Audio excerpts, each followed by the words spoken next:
Grandad. Welcome from Sophie and myself. A bit more today on life in lockdown. Now, when I was young, I used to love nursery rhymes. I still do, actually, if I'm honest. And my gran used to teach me all the nursery rhymes she could remember before I actually started school at the age of 4. So I was pretty good with nursery rhymes. So back in lockdown times, I imagined what nursery rhyme characters would be like and how they would cope with that situation that we were all having to live with.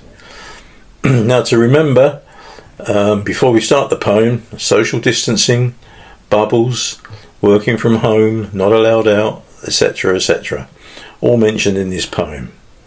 So this poem is originally titled Nursery Rhyme Characters in 2021. Original title, eh? Jack and Jill went up the hill together. They're in trouble. No social distancing. But wait, no problem. They're a bubble. Phew. Humpty Dumpty sat on the wall. Humpty Dumpty had a great fall. Along came the medics and said, "What a shame. The beds are all full. You're the only one to blame. Should have been more careful." Pat a cake, baker's man. Bake me a cake as fast as you can. Sorry I can't, I'm working from home. But I will do takeaways. So get on the phone. What, no deliveries? Mary, Mary, quite contrary, how does your garden grow?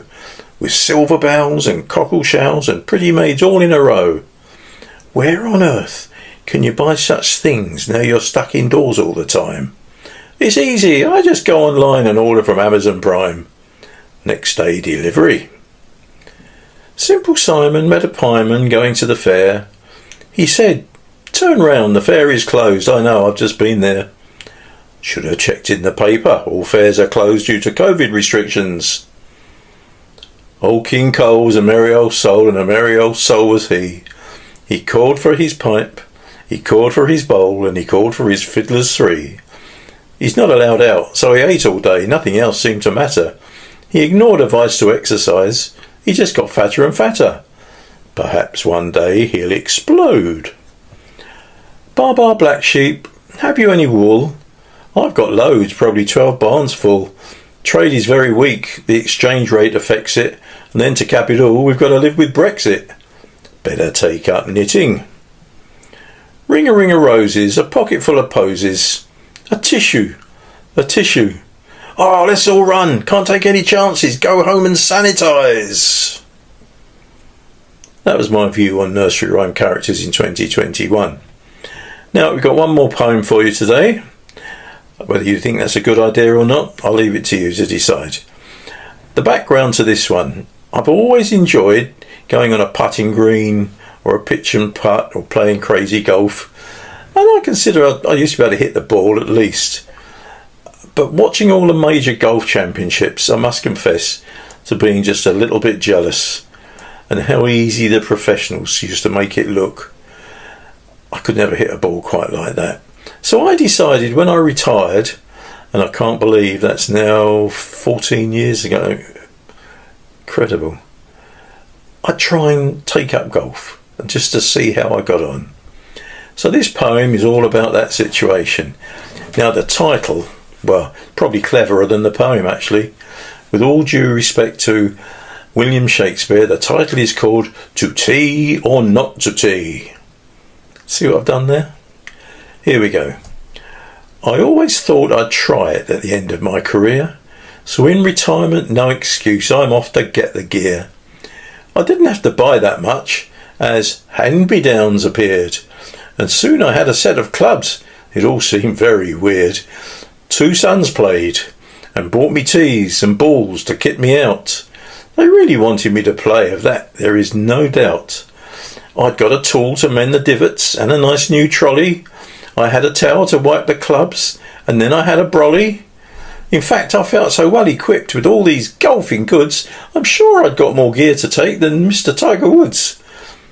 The only one thing causing grief, a blip along the way, was that I had no golfing skills. In fact, I couldn't play. but patiently son John set out to teach me what to do. But even he was not prepared for what I'd put him through. I'd swing and miss, then swing again, then send the ball afar. I'd look into the distance thinking I could be a star. It travelled 7 metres. Whoops, my confidence was sinking. At least it's straight, Dad, said my son. But what was he really thinking? This happened time and time again. He must have got fed up. And me, well, quite unluckily I'd be in the Ryder Cup. But as time passed, I did improve and found that I could drive. And then I could have a round with friends and just about survive. We organised a golf day to raise funds for a school bus. We set about the paperwork and tried, without a fuss, to find some sponsors. And we gained some brilliant raffle prizes to give out at the evening meal with 1 or 2 surprises. I made a team with 3 good friends. They all knew how to play. And then I got a trophy for the worst round of the day. I swelled with pride. A trophy! I just smiled from ear to ear. Guess what? The even better news? I won it the next year. I'm still no good, although I really love to play around. The open space, the wildlife too, good company around, some friendly chat and gossip too, and exercise as well. I sometimes hit the fairway and let out a happy yell. The score is not important, though I keep it just for fun. I usually find when all added up, I haven't won. I slice and hook and drive and chip, all to my heart's content. I even sometimes hold a putt, though never really meant. I sometimes clear the water. But then, on the other hand, the bunker usually calls my name and I end up in the sand. Although the course is fairly flat, but sometimes up and downhill, I still can't find my favourite hole. So where, oh where's the windmill? There we are. Thank you for watching. And usual, all the usual things, please. The like and subscribe, etc. Thank you very much to Sophie. And I shall see you all next time. Goodbye.